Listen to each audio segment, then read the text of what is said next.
Hello दोस्तों, एक बार फिर से आप सभी का मैं बहुत बहुत स्वागत करता हूं। अब अगले साल 4 राज्यों में विधानसभा का चुनाव है, जिसमें दिल्ली भी शामिल है और बहुजन समाज पार्टी इस समय दिल्ली में बहुत ज़्यादा मेहनत कर रही है। हमारे साथ हैं बहुजन पत्रकार वैभव जी। वैभव जी, बहुत स्वागत है। बहुत बहुत धन्यवाद आपका कमर भाई। वैभव जी, आजकल आपको हम देख रहे हैं कि तमाम लोगों का इंटरव्यू कर रहे हैं और दिल्ली में ख़ास तौर से आप एक्टिव हो गए हैं। बसपा के संदर्भ में अगर मैं बात करूँ तो दिल्ली बसपा के लिए कितना सॉफ्ट टारगेट है? देखिए, कल ही मैंने ट्वीट किया है कि किस तरह से एक पैटर्न के तहत बीएसपी का वोट यहाँ धीरे धीरे घटता चला गया और वो सब हुआ आम आदमी पार्टी के आगमन के बाद। नहीं तो 14% का वोट था, 2 विधायक थे और उसके बाद के नगर निगम के चुनावों में 17 निगम पार्षद तक भी बसपा ने जिताए हैं। अब ये दिक्कत है कि आम आदमी पार्टी का आगमन ही इसीलिए हुआ था कि कहीं बसपा जो है वो 14 से 20-22-21% ना हो जाए और दिल्ली की विधानसभा त्रिशंकु ना हो जाए। बस ये है कि जब आम आदमी पार्टी आई, उसने अपने हाथ पैर मारे तो बीएसपी के पास उसे काउंटर करने के लिए कोई रणनीति नहीं थी और वो अपनी ज़मीन को खोती चली गई। ये कब की बात है? 2014 की? 2008 में बीएसपी के 14% वोट आए थे। उसके बाद लगातार चुनाव दर चुनाव उनका वोट घटा है और अभी की स्थिति ये है कि पिछले चुनाव जो 2020 में हुए थे उसमें बीएसपी का 0.71% वोट आया है दिल्ली में और लगभग 68,000 का 70,000 से नीचे बसपा को 70 सीटों पे वोट पड़ा, जो कि एक चिंता की बात है। बहुत बड़ी जानकारी आपने दी हमारे दर्शकों को। ये 14% का वोट शेयर तो बड़ी बड़ी पार्टियों के पास नहीं होता है और बहुजन समाज पार्टी जो कि मूलतः उत्तर प्रदेश से ही ताल्लुक़ रखती है, वहीं पर उनका सब कुछ है। 4 बार सीएम रही बहन जी। तो जो कुछ हो रहा है अभी दिल्ली में, उसे फिर से रिवाइव करने के लिए अभी आप क्या देखते हैं? क्या रिवाइव हो पाएगा फिर से? देखिए, पहली बात तो बहुत सारे लोग बीएसपी को सलाह देते हैं और सलाहें किसी को पसंद नहीं आती। ज़्यादातर जो आइडियाज़ हैं, बहुत से लोग तो कंस्ट्रक्टिव क्रिटिसिज्म नहीं करते, यानी कि तंज कसना या ताना मारना, लेकिन मैं ऐसा नहीं करता हूँ। मैंने बहुत सी रिपोर्ट बना के डिटेल्ड बहुत सी स्ट्रेटजीज़ पे काम करने की बात कही है। किस तरह से सोशल मीडिया मैनेजमेंट बेहतर हो, किस तरह से आईटी सेल का गठन हो सकता है, या दिल्ली में दिल्ली स्तर के प्रवक्ताओं की ज़रूरत है, दिल्ली में दिल्ली के मुद्दों को उठाने की ज़रूरत है। इस समय केजरीवाल जो हैं वो घबराए हुए हैं। केजरीवाल को पता है कि इस बार की जो चुनाव की बाजी है वो उतनी आसान नहीं है। नहीं तो आपने कभी देखा हो केजरीवाल साहब खुद प्रेस कॉन्फ्रेंसेस में बैठते हैं? इस बार केजरीवाल साहब खुद प्रेस कॉन्फ्रेंस में लगातार बैठ रहे हैं, जबकि इस समय तो वो सुपर सीएम है। वो तो सीएम भी, जब वो सीएम थे तब भी नहीं बैठे थे, वो खुद बैठ रहे हैं, ज्वाइनिंग खुद करवा रहे हैं। और अभी तो खैर उठापटक का दौर है, इस पार्टी के नेता उस पार्टी में, तो क्या समीकरण बैठेंगे। लेकिन वही है कि बीएसपी अपने कैडर कैंप लगा रही है, अपनी जिला स्तरीय मीटिंग कर रही है। अब प्रॉब्लम ये है कि उसकी विजिबिलिटी बहुत ज़्यादा नहीं है ना। आप विजिबल कैसे करेंगे अपने आप को प्रदेश स्तर पे? ये चैलेंज है। विजिबिलिटी के लिए क्या करना चाहिए? क्या बीएसपी आईटी सेल और प्रवक्ताओं की ज़रूरत है, जैसा आप इशारा भी कर रहे हैं? देखो, बीएसपी को दिल्ली के सभी मुद्दों पर घेरना पड़ेगा आम आदमी पार्टी को। अभी नरेश बालियान नाम के एक विधायक हैं आम आदमी पार्टी के, उनका कुछ संबंध गैंगस्टर से निकल कर आया है, तो पीसी करिए, आप कहिए कि आपके तो संबंध है और घेरिए इस मुद्दे पर। राजनीति तो ऐसी होती है ना, जो भी मुद्दा निकले, शीश महल के मुद्दे पर घेरिए कि भैया आम आदमी की बात करके वैगनार में घूमते थे, आज आप करोड़ों के मकान में रह रहे हैं, ये सारे मुद्दे हैं। उसके अलावा दलितों के कम से कम 15 मुद्दे हैं जो मैं बार बार कई मंचों से बता भी चुका हूँ और मैं वो सब ट्वीट भी कर चुका हूँ। चाहे वो अनुसूचित जाति आयोग का मामला हो, जय भीम प्रतिभा विकास योजना की बात हो, और अनुसूचित जाति वर्ग की जो स्कॉलरशिप है उसकी बात हो, या फिर दलित प्रतिनिधित्व की बात हो, इस सब को लेके चेतना जाग नहीं पा रही है। भैया राज्यसभा भेजना होगा, दलित मुस्लिम याद नहीं आएगा। आम आदमी पार्टी को राज्यसभा भेजना होता है, दलित मुस्लिम कहाँ याद आता है? जो उनकी सबसे बड़ी एपेक्स बॉडी है, जो डिसीजन मेकिंग करती है, उसमें भी आपको जो है दलित रिप्रेजेंटेशन नहीं मिलेगा। और अगर दलित मंत्री भी बनता है तो एक वही कोटे वाला मंत्री, यानी कि जो एक फिक्स है कि एक समाज कल्याण जो है वही मिलेगा। तो वोट जो है आम आदमी पार्टी को दलित मुस्लिम ही दे रहा है, बदले में कुछ मिल नहीं रहा। शायद वही कवायद है कि बीजेपी को जो हराएगा उसको वोट देंगे और बीजेपी को हराने के चक्कर में सब लोग अपनी वोटों की आहुति। क्या बहन जी को या तमाम जो भी बसपा के नेता, उनको अब भारतीय जनता पार्टी को टारगेट करना चाहिए ज़बरदस्त तरीके से? दोनों ही पार्टी को टारगेट करा जाए, दिल्ली में तीनों ही पार्टी को टारगेट किया जाए, क्योंकि दिल्ली में चुनाव अगर आपको लड़ना है तो सत्तारूढ़ तो आम आदमी पार्टी है ही, और आधा जो महकमा है वो केंद्र के पास भी है। भैया इस टाइम दिल्ली में लॉ एंड ऑर्डर ख़राब है, तो केजरीवाल साहब जो है दिल्ली को गैंगस्टर कैपिटल बोल रहे हैं ना, और कानून व्यवस्था को लेकर वो केंद्र को लताड़ रहे हैं। यही काम बीएसपी को भी करना चाहिए, लेकिन करेंगे कैसे? प्रेस कॉन्फ्रेंस तो हो नहीं रही है। कौन करेगा प्रेस कॉन्फ्रेंस? दिल्ली में 5 प्रभारी, मतलब 5 जोन में प्रभारियों को बांट दिया गया है। वो सब अपनी अपनी मेहनत कर रहे हैं, लेकिन दिल्ली का लीडर कौन है, मुखिया कौन है? या तो प्रदेश अध्यक्ष के पास पावर हो कि वो खुद डिसीजन ले सके, नीति निर्धारण कौन? लक्ष्मण जी प्रदेश अध्यक्ष हैं यहाँ। हाँ, लक्ष्मण सिंह जी प्रदेश अध्यक्ष हैं, लेकिन वो क्या वो इंडिपेंडेंटली डिसीजन ले सकते हैं कि हमें फलाना सभागार बुक करना है या फिर अब जंतर मंतर पे आना है फलाने मुद्दे पर? दिल्ली में तो लोग ऑलरेडी धरने पर बैठे हुए हैं, आपको केवल उनके साथ जाके बैठना है। और ऐसा नहीं कि बसपा कहीं और धरना प्रदर्शन नहीं करती, मध्य प्रदेश में बहुत धरने हुए हैं, राजस्थान में राजभवन पर मार्च किया, और अभी वाइजैग में स्टील प्लांट के निजीकरण के विरोध में वहाँ बसपा धरने पर बैठी हुई है।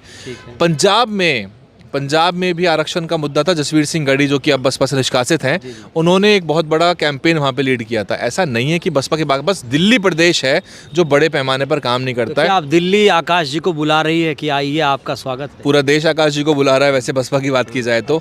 और इनफैक्ट लोग खुद कंफ्यूज हो जाते हैं कि ये क्या कारण है कि आकाश जी अति सक्रिय होकर उसके बाद जो है अचानक से उनकी सक्रियता खत्म हो जाती है, ट्वीट आना बंद हो जाता है। तो यही जो पॉलिटिक्स है ना, यही चिंता का विषय है। Politics is a 24/7 job. ये पेरिनियल है, शाश्वत है, 24 घंटे की नौकरी है, रात दिन काम करना पड़ेगा। दिन में आप पीसी करेंगे तो रात में आपकी रिसर्च टीम काम करेगी, अगले दिन का मसौदा तैयार होगा, कैसे विपक्ष को घेरा जाए, कैसे टीम बिल्डिंग हो, नेटवर्किंग हो, डेटाबेस हो। 14% जो हमारा वोट दिल्ली में मौजूद था, उसका डेटाबेस है क्या? उसका बूथ वाइज हमारे को पता है कि किस किस ने हमें वोट किया था। उनके पास फिर से जाया जाए, उनके मुद्दों पे काम किया जाए। करने वालों के लिए बहुत कुछ है, अब नहीं तो। अच्छा, लखनऊ में मंथन हुआ, पुराने नेताओं की घर वापसी को कैसे देख रहे हैं? आना चाहिए सारे जो नेता गए हैं बसपा छोड़ के। लखनऊ में जो है उत्तराखंड और उत्तर प्रदेश की जो आप बैठक हुई है, उसमें कुछ फेरबदल हो रहे हैं, वो हम अपडेट कर देंगे अपने दर्शकों को भी। लेकिन हेड रोल जिसे कहते हैं ना अंग्रेजी में, कि लोगों का तो फेरबदल हो रहा है, कार्यशैली, कार्य प्रणाली, उसमें कुछ नयापन भी तो चाहिए ना। उपचुनाव में हाल देखिए आप क्या हुआ है उत्तर प्रदेश के उपचुनाव में। तो अगर कुछ लोग सोच रहे हैं, कुछ लोग ये भी कहते हैं मुझे कि यार मैं नेगेटिव बात करता हूँ मैं, तो मैं कह देता हूँ कि बीएसपी की पूर्ण बहुमत सरकार बन जाएगी 27 में, तो बन जाएगी क्या? या मैं कह दूँ कि दिल्ली में 70 में से 65 सीटें आ जाएंगी, तो आ जाएंगी क्या? वास्तविकता से आप रूबरू नहीं होंगे और आप असलियत जो है उसको नहीं जानेंगे, तो आप कितने पानी में ये आपको पता नहीं चलेगा, तो फिर आप कैसे बीमारी का हल करेंगे? आपने ये भी कहा कि बसपा के जो लोग हैं, जो कट्टर समर्थक हैं खासतौर से, वो तंज नहीं पसंद करते हैं, सलाह पसंद करते हैं ना? नहीं, देखिए ऐसा है कि एक वर्ग तो ऐसा है जिसको किसी बात से मतलब नहीं है, वो बसपा को ही वोट करेगा, लेकिन उसकी तो संख्या घट रही है ना भाई। कांशीराम साहब के ज़माने में जो लोग कैडराइज हुए, उनकी उम्र क्या रही होगी कमर भाई? वो लोग तो दुनिया छोड़ के चले गए। कुछ लोग, उनकी अगली पीढ़ियां जो हैं वो उतना साथ नहीं जुड़ पाई हैं। कहाँ जा रहे हैं लोग? अलग अलग पार्टियों में जा रहे हैं। अब आप देखिए कि बसपा को कई जगह पे 10,000 वोट मिले हैं, कहीं जगह पे 1200, 1300, 1400, 1500 वोट भी मिले हैं, कुछ सीट ऐसी भी हैं। इन उपचुनावों की मैं बात कर रहा हूँ। तो अब वो जो भाजपा को हराने वाली जो कवायद है ना, उसमें जो है बसपा फंस चुकी है। और देखिए एक बार आप 4थे-5वें नंबर पे आ जाए ना, तो फिर आपको ऊपर आने में बड़ा जोर लगता है, क्योंकि लड़ाई तो पहले, दूसरे, तीसरे नंबर पे ही होती है ना। तो बसपा कई जगह 4थे नंबर पे है, कहीं 5वें नंबर पे भी। चंद्रशेखर को कितना चुनौतीपूर्ण मानते हैं बसपा को? देखिए बहुत बड़ा मैदान है। नगीना के चुनाव से पहले हमारी आपकी बात हुई थी, और नगीना वो जीते हैं, नगीना से सांसद बन के निकले हैं। बहुत बड़ा ग्राउंड है। चंद्रशेखर आज़ाद ने कोई ऐसा तो नहीं कि 450 सीटें जीत ली हों और बसपा नहीं जीत पाएगी, कि स्पेस नहीं छोड़ा। पूरा खुला मैदान है ना, पूरा खुला मैदान है, उसमें बसपा को जो करना है करे। अब दिल्ली में तो मसलन बहुत ज़्यादा यहाँ पे वोट जो है आज़ाद समाज पार्टी लेती नहीं है, पर कल को ले सकती है। राजनीति में सर्वाइवल ऑफ द फिटेस्ट है। आपकी पसंदीदा पार्टी जीतेगी ऐसा ज़रूरी नहीं है। जो पार्टी सबसे ज़्यादा हरकत करेगी, जो पार्टी साम दाम दंड भेद करेगी। अब आप उसमें आरोप लगेंगे चंद्रशेखर आज़ाद पे, जो बसपा समर्थक है वो आरोप लगाते हैं कि मीडिया का बहुत साथ मिलता है। वो तो जाहिर सी बात है ना, बसपा के सामने खड़े हुए हैं, वो ज़मीन में रहेगा, प्लस बसपा के सामने भी खड़े हुए हैं ना वो।